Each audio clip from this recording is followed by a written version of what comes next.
Hey, what's up guys, it's Uchiha here, back with another part of What If Naruto Was in a Political Marriage. And before continuing this series, if you haven't, please leave a like and subscribe to my channel.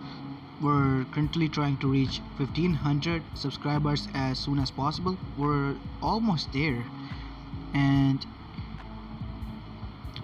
that's pretty much it. And without further ado, let's continue our story. Naruto looked at his new arm in wonder once more. He was in the process of channeling chakra through it in wonder and order to get used to the feeling of chakra flowing around the artificial chakra system developed in his hand. Remember, Naruto, you'll retain all the chakra manipulation that you had with your original arm, but it'll be a little bit different for you.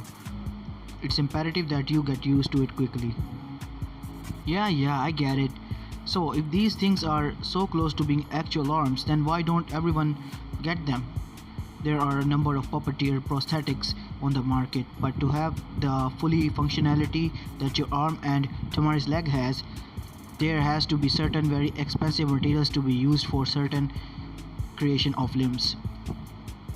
These materials allow your body to send chakra into the arm without rejecting it entirely. There are also very delicate chakra lines moving almost directly similar to that of the chakra circulation system and Tenketsu in your arm. You'll still be able to weave hand signs and use chakra shape manipulation, but like I said, you'll have to get used to it again. So basically, to get these prosthetics, one would have to know a very skilled puppeteer who is very wealthy and likes you enough to make you one ahead of time that you may or may not ever be used. Kankuro nodded. You're a bit more perceptive than I thought you were. Had to happen at some point. Naruto was roused from his chakra exercise from the sudden groaning from his side. He hadn't left Temari's room even when Fu, Kuretsuchi and Yujito did. He wanted to make sure that she slept well, considering that all the fight left her when he finally managed to pray her off of him. Hey Temari, how was it going? She started stretching in her bed like a cat. Nothing much. Had a really weird dream. Really? What was in it? She chuckled a little bit. You know that ball we were supposed to go? Well, I dreamed that the Akatsuki showed up. Then I dreamed that I got the mechanical leg that Kankuro made for me drafted on. Well, that can't be good, Naruto thought. Naruto was dead silent. Naruto didn't know what to say. She cracked an eye open his way, when eventually led to them opening wide in shock. Naruto, your arm! Naruto chuckled nervously and began rubbing the back of his head. It's only a flesh wound. Temari stopped her stretching immediately and averted her eyes downwards to her own leg. A single shaky hand drew away the smoky cover that the leg was fully covered with, allowing her a full view of her prosthetics. Her breathing hitched and she leaned against the railing of the bed slowly. So it really did happen. But hey, Naruto said, smiling as wide as he could in the moment. Kankuro made us some really kick-ass replacements. Temari immediately experimentally tapped the thigh of her leg. Tears were beading up in her eyes. He had been expecting a very negative reaction and immediately prepared for what to do in this situation that she needed comfort in. Naruto walked over and wordlessly put his arms around her. It's going to be alright, he said as soothingly as he could. Temari roughly shoved him away from her. No, it's not going to be alright. Her face was crunched up in pain and sadness and loss. I lost my fucking leg. Naruto was definitely shaken up by her sudden show of emotion. But the prosthetics? So what about the prosthetics? So what about anything? They're really cool? Temari's hand shot out and gripped Naruto's prosthetic at the joint. With a few touches and a sudden jerk, Naruto's new arm was in the firm grip of Temari, detached from his body. This is just a wooden and wires mechanism. It isn't your arm. How can you be so calm about this? How long have I been out? You've been unconscious, Temari, for about 18 hours. And how long have you been unconscious? About 11 hours. She started waving the arm around almost like a toy. She started waving the arm around almost like it was a toy. Hey, I'm Naruto. I'm going to protect everyone and everyone is going to protect each other, she said in a mocking voice. Naruto looked dejected at the stump of his arm. Everyone is going to be safe. No one is going to get severely maimed like last time. Stop it, Naruto said quietly. With the power of love, corruption, and badassery, we're going to take over the ninja world and solve every single crime ever. And now, no one is going to hate us, and no one is going to try and take revenge and cut our limbs. Stop it, Naruto said a little more firmly. I really like Urtsuchi and she really likes me back, but because we're together, that means that no one is getting hurt by that fact. No one is going to feel sad. Naruto snatched the arm away from Temari and tried to put it back in place, but the mechanism was too difficult for him. Throwing it to the side in frustration, Naruto said, I get it. I'm stupid. I don't know how the world works. I don't know how we're going to get rid of everyone's hate. And I don't know how other people feel most of the time. Tear begins to flow from Naruto's eyes. Truthfully, I'm so not okay with my arm being fake. But guess what? The real thing is gone now, and all I have left is this bundle of wood and wires. Tear begins to glimmer in Temari's eyes too. I have to deal. I have to make sure everyone knows that I'm okay, because if I'm not okay, then people start to feel not okay too. Naruto sat down in the chair with a sense of finality and began to rub his arm joint. I'm really sorry. I know that this is my fault for initiating the fight. I know that it's my fault that I lost my arm. I know it's my fault that you lost your leg. I know this is all my fault. I'm sorry. Temari was silent for a while before speaking up again. I'm sorry that I blew up like that. It's just overwhelming. Everyone's getting hurt. Everyone fighting fights that are too destructive and costly. I'm worried that at some point we're just going to be a bunch of invalids sitting in a room and upholding the alliance. Naruto got up from his chair and slowly walked over. I'm sorry too. You don't have to say sorry, and you know that's not a healthy thing to do. What isn't? Dealing. Making sure that everyone just sees a good side of you. If you're hurting, especially on the inside, you have to tell us. Internal injuries are way more serious than external ones. Naruto sat at the edge of her bed and was silently looking at the floor with deep in thoughts before asking, do you think Fu really likes me? This is what you most worry about right now. I got a new arm. That part of my life is solved. I'm working on getting stronger so I can protect the people precious to me. That part of my life is getting worked on. I'm trying to get Kyuubi talk to me, but it's been kind of hard lately. I don't know what I'm supposed to do about that part of my life. I'm not sure about you guys though. That the only part of my life right now that really scares me and confuses me is, do you think Fu likes me? Temari nodded with a slight smile and on her face. Yeah, I do. Naruto was silent once more. What should I do? Are you willing to share the love? I don't know. What would? How would? What if it doesn't work out? How so? Like, what if Kurtasuchi says she's okay with it at first, but she really isn't? What if the whole sharing thing makes people not like each other? I think you can do it. How do you know that though? Temari smirked at him. Right now I'm looking at a guy who's shown a person who only thought of himself as a demon that he is not a demon. I'm looking at the guy who brought my brother back to being my brother instead of the demon. Well, yeah, that's because we're similar. Gaara never knew love and neither did I.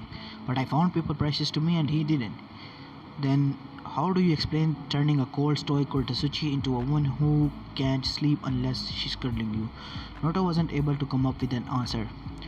How you do explain getting into a romantic relationship with Kurtasuchi, granddaughter of Oniki, the Tsuchikage, your father's mortal enemy? I don't know. We like each other. That's all. Temari patted Naruto's on the leg. You don't know this, but you have something about you that makes other flock to you. What does that mean? That means that I think Kurtasuchi and Fu are going to be fun sharing you. Plus, you got shadow clones. Those should help out a lot, she said with a mischievous grin on her face. Naruto grinned back at her. So, are you okay now with the whole leg thing? Temari began to tap the prosthetic life listlessly. Nope, not really. I just got into a fight with one of the most powerful people in the planet, all in order to protect a guy who probably didn't deserve it. Now I'm missing a leg and I'm not sure how well it works, and I'm kind of scared that it won't. Naruto grabbed her hand. Even if you'll never walk again, I'll carry you to where you need to go. Always. It's a promise. Temari held on to the hand like a lifeline. You and your promises. Yeah, me and my promises. Now come on. No time like the present. Naruto began pulling at her arm enthusiastically. She took it for support and dragged herself out of the bed. I should probably put your arm back on, she said almost embarrassedly. Yeah, that'd be good. Using Naruto as support, she managed to walk the way to the chair where Naruto had tossed the arm and attached it back onto him. He shrugged his arm around, getting used to the arm back again. It really was disorienting not having any functionality when his arm left. Temari's steps were slower and indecisive. The fact that she was operating on a leg that wasn't originally her was probably going to give her the troubles of a life for a while. It must have been much worse for her than Naruto, because even if he didn't have any hand-eye coordination with his new arm yet, he could still move around without it. Temari didn't have that luxury. Her arm was wrapped around Naruto's neck, using his body for support while she dragged her prosthetic forward. They exited the room together and made their way down the hall. So, where to? Naruto asked eventually. I just want to head home for now. Do I need to check you out? I'm sure it'll be fine. The two amputees walked down the hall, supporting each other all the way along. Link break. Obito looked at the unconscious body in front of him. It was Gaara of the Hidden Mist, sleeping soundly, not aware that he was going to wake up. Never again. The wild situation with Gaara had gotten out of hand. He decided he first used Gaara as a puppet in order to recruit valuable assets into the Akatsuki and keep an eye on the situation with the Kekkei users. Lately, he used in order to get rid of some of Kirigakure's Kekkei users, although he was given autonomy to do so. Obito was never very interested in the prospect of micromanaging, so he only planted any idea in his head that the Kekkei users were bad for the future of Kirigakure. This naturally spiraled out of control because of the Kage desires to keep his citizens safe. Every once in a while he would check up on his order to make him do a specific action, like when he was directed to attack Mei and the group of rebels in order for him to ascertain their strength. Gaara was a useful man to have in his clutches, but with the fact that the Akatsuki were coming after him, now would be a good time to cut a loose thread. Hey Kakazu-senpai, I found some unconscious guy, Toby yelled from somewhere in the woods. I don't give a fuck. Kakazu normally wouldn't yell to get a point across, but he was at wit's end from Toby's mechanisms of working. Currently they were on a mission to get some nobody from the lands of Bird. Kakazu was on the road while Toby had gone off into the woods at some point. But Kakazu-senpai, he's important. Unless he's the guy we're picking up on bounty, then I couldn't care less. But Kakazu-senpai, he's a Jinchuriki. Kakazu stopped in his tracks. There's no way that you managed to come across a Jinchuriki. He's that Gaara guy. Stop playing jokes and come out of there. There was a rustling of leaves and other such shrubberies as Toby walked casually out of the woods with a certain Jinchuriki on his back. Kakazu-senpai, do I get a raise now? Who is that guy? Gaara. I mean, who is the guy that you hinged into a likeness of Gaara? Where's bounty hunters, not murderers or kidnappers? Unless the contract specifies. Go put him back. But Kakazu-senpai, he's the real deal.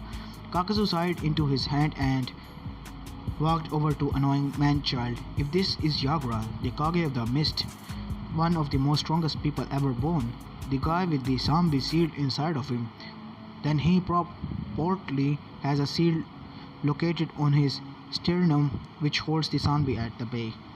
Toby lifted the small man's shirt up with a flourish and channeled chakra into his system. Almost immediately a medium-sized seal came into the sternum. Kakazu nearly shit bricks. Link break. Kurtsuchi and Fu were decidedly alone in the Saboku mansion from the family of previous Kage. They didn't live in splendor like Fu and Kurotsuchi was expecting them to be. Then again, Kurotsuchi was family of the Kage and she lived with her dad, not her gramps. It probably different for different villages, she decided. Naruto had just arrived moments prior with Temari hanging off of him. Supposedly, she was getting better with the whole moving around with a new leg thing. Naruto had decided to hit the hay with Temari from exhaustion and hopefully get their sleep schedules back on track considering it was evening early night. Although before absconding for the night, Temari had told Kurotsuchi something rather pressing in nature. Kurotsuchi and Fu were decidedly alone in the Sabuku mansion for the standpoint that they were probably going to have a talk to each other at some point, and Kurotsuchi didn't know how to broach the subject that Temari had told her of. So, Fu. Kurotsuchi approached casually from the living room into the kitchen where her counterpart was standing. "What's up?" "Nothing much," she replied offhandedly. The green-haired girl was sifting through the fridge, looking for something that fancied her taste. "There's almost nothing in here. No meat, no greens, nothing." Kurotsuchi mentally sighed in relief. This could be a good way broached to subject casually. The normally abrasive girl walked over and checked the fridge as well. "Why don't we just cook up some eggs?" Fu squinted at the eggs on top of shelf at the fridge. "Are those eggs? People eat eggs?" "Where have you been your entire life? Under a rock?" "In the wilderness." "Ah." Kurotsuchi grabbed the eggs, a pan, and set the stove into medium. When the pan was properly heated up, she cracked a few eggs onto the pan and began swirling them around. Although she might not have been able to cook very adequately, she could at least handle eggs. "So, what do eggs taste like?" "I don't know. They taste like eggs. It's a base flavor." "What's a base flavor?" "A flavor that can't be described by putting two other flavors together. Like, you'd be able to describe what an egg sandwich tastes like because you'd only have to say it tastes like eggs and bread. But eggs are just eggs. You can't describe them because they're just eggs." "Sounds delicious." "They're pretty good." Once the eggs were properly fluffy and scrambled, she heaped the scrambled eggs on top of two plates and pushed one to Fu. After that, she started looking for any utensils in the drawer. It took a while, but she eventually brought out two forks from the side-out drawer from somewhere towards the back of the kitchen. "I've got the Kurotsuchi words tight in her throat as she saw Fu licking her plate in delight, devoid of any scrambled eggs in front of her forks. Fu cracked an eye open and looked at her with a confused expression on her face. "This is a utensil. Food?" "Well, yeah, they're scrambled eggs. They don't feel like utensil food, but they are. They taste just fine without them, but you're supposed to eat them with the forks." "It's a bit too late for that, I guess." Fu pushed her plate away from her and walked into the living room where the TV sat. "Thanks for the food," she said from across the way. Kurotsuchi dropped the plate Fu had been using into the sink. The fact that Fu had been living in the wilderness most of her life was starting to really sink in right about now. Kurotsuchi eyed the egg on her plate and decided she didn't have the appetite for food just right now. She dumped the food into the garbage and the plate into the sink. She was languidly stretched out on the sofa and was watching TV with a zombified expression. Kurotsuchi sat down beside her. "So Fu, we need to talk." "About what?" Fu continued to stare at the screen. "About Kurotsuchi snatched the remote and turned the TV off. There was no way she could bring this up with the TV in the background. "About you liking Naruto," she said. Fu went stiff as a board and her eyes grew wide for a fraction of a second before she put up a poker face. "What are you talking about? I don't like Naruto." She chuckled nervously. "Well, that settled it then." Temari was telling the truth. "You used to thought you do like Naruto, don't you? You really need to work on your poker face. It's really bad. I mean, I don't. You and Naruto are together." Kurotsuchi nodded intellectually. "Yup, we're together. So it doesn't matter if I like him or not. But it kind of does. But it kind of doesn't." Fu said pointedly. "Yes, I like him, I guess, but it doesn't matter because he's with you and everything." "Fu, What? You want to share him?" she asked sarcastically. "I knew that it was going to be a problem at some point," Kurotsuchi said with a troubled tone of her voice. "I mean, he's married to 5 women." You're serious?" I mean, there have to be ground rules. Who set up at attention? I'm listening. First of all, we can't be with him when we're around each other. Okay. Second of all, we have to be open about this. If we have a problem, we have to tell each other. I'm a blunt person, okay? Wait, what about shadow clones? What about them? Well, he basically turns into two people with that. That'll help, right? Yeah, we ask permission to use the shadow clones. That's actually a good point. We only go through with this if Naruto's okay with it. Well, he is a guy. He'll probably be okay with it. Kurtsuchi didn't seem to be too sure. I don't know. He's not really that type of guy. Fu shrugged. Well, get to that point. Well, we'll get to that point when we get there. Anything else? What about Temari, Yuji or me? I guess if they and Naruto want to start something, but I don't know. We'll get to that point when we get to it. Right. Fu seemed giddy at the prospect of being able to get romantically involved with Naruto. Are you sure you're okay with this? Nope, I'm not sure. I'm really conflicted about this because I'm scared that it's not going to work out. Fu's face fell at hearing those words, but Fu's face lit up once more. But Kurtsuchi offered a fist bump. Nothing ventured, nothing gained. This could go horribly wrong or it could go horribly right. Only time will tell. Fu grinned as wide as she could and bumped fist. Whatever happens, we'll stay friends, right? Kurtsuchi smiled back at her. Yeah. Link break. Yujito rubbed the back of her neck and sighed in exhaustion. God, I'm so sore. This prompted Mei, who was walking by her side, to do so as well. I know what you mean. Whoever is jealous of big breasts obviously don't know what it's actually like to have them. They absolutely destroy your back. Good to know. Where's the Saboko mention anyway? Mei pointed at a hulking figure silhouetting the moon. Should be that one. I hope that Suna at least has comfy home beds. Those ones at the hospitals were so stiff. I wouldn't know. I didn't get any sleep since the ball. Seriously? Mei shrugged helplessly. Duty calls and all. They all walked the rest of the way to Sabka residence, engaging in idle conversation. Waki had a house key, seeing as he used to be the sensei to the three Sand siblings, so he lended it to the two women for a place to stay for the night. Yujito opened the door and announced their presence. Hey guys, things are happening. Nothing but silence matter. They're probably asleep, Mei suggested. Yujito looked at a nearby analog clock. It's already 11:15. We should probably go too. Mei stretched her back out in agreement. So what do you think about the idea of the training camp? I don't know. It might help, it might not help. Are you even allowed to go with us to the training camp? You are a pretty important person down to the Kiri. I'll probably check up every now and then. I might even send a few of my non-essential personnel over to help out. Yujito climbed the stairs to where she perceived the bedrooms to be. What it's like to have two Kagenkai. Anyways, other than being able to shoot lava and corrosive steam when people usually shoot fire and lightning, not much. What it's like to be a Jinchuriki, other than being able to turn into a giant hellcat and always have a perverted, nagging voice in the back of your head, nothing much. You know you love me, said Matatabe in Yujito's head. Yes, Matatabe, I love you, Yujito said eerily, as though they had already had this conversation many times before and Yujito was just too tired to keep up with that at the moment. You're giant hellcat, I presume? What? Oh, yeah, did I just speak out loud? Wei nodded. Well, as far as giant hellcats go, at least she's nice and care about me. Maid began opening doors, looking for any sign of Naruto, Temari, Fu, or Kurtsuchi. When she finally did open the door into the dark room with a bed that had lump protruding from them, she held up a finger to her lips and crept like a ninja.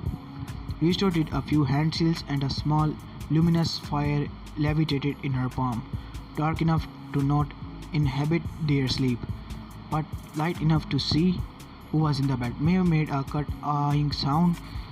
That's so adorable. All four of the people in the house were cuddling together in a tight bundle under the covers. Kurtsuchi wrapped herself around Naruto, who had Temari in his arms, while Fu being directly in between them. Yuta smiled wistfully and began taking off her clothes. Mei quirked a brow at her behavior. What are you doing? There's still room on the bed. You're going to join them? They look comfy. I need comfy right about now. Uchiha shucked away the last of her clothing and climbed into the bed next to Kuretsuchi, wearing only her underwear. Mei shrugged and did the same but on Temari's side. Uchiha extinguished the small flame, giving luminescence, and went to sleep with the rest of the group and with the rest of her friends. Were they friends? Yes. She likes to think that they're friends at this point. Link break. Gaara's face was straining with the effort of keeping his sand afloat. He had been going for an entire hour straight, trying his best to get home as quickly as he could. The sleep-deprived Jinchuriki was on a mission when he heard the news about Temari's injury and subsequent amputation, so he had immediately flown off on a cloud of sand as fast as he could to be there for his family. He breezed through the two who were guarding the entrance, not having to show credentials due to the fact that there was only one person in the world who could fly using cloud of sand. Gaara flew into his mansion as fast as he could to get Kankuro. He went in through a window to the house and briskly walked to his brother's room only to find it empty.